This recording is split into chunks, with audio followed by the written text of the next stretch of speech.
Tayo na ko mag-comment. Hello guys, morning. Kani ang istorya guys. Katong mga iguan guys. Ay kagool guys ha. Di magtiayon ba guys nga.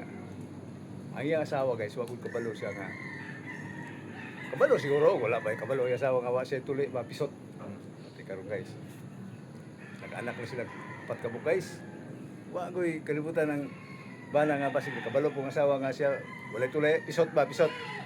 Yang asawa po nakabalo siya pero wa siya magsugilon kay wa po siya katilaw og dili pisot.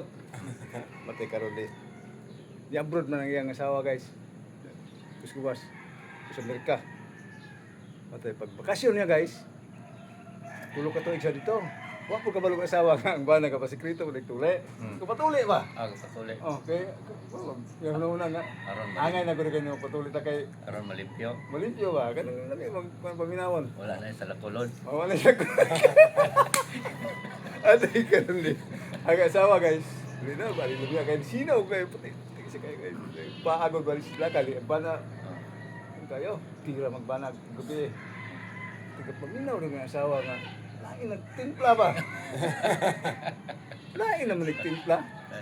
Matay niyo na magkuan. Day. Yung asawa nga. Ngano man itong muna mag lain na magtimpla.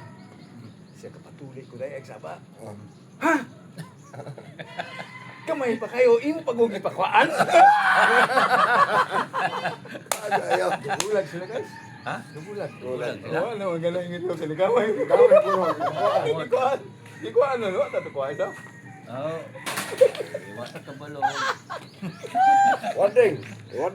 Si Wading ba yung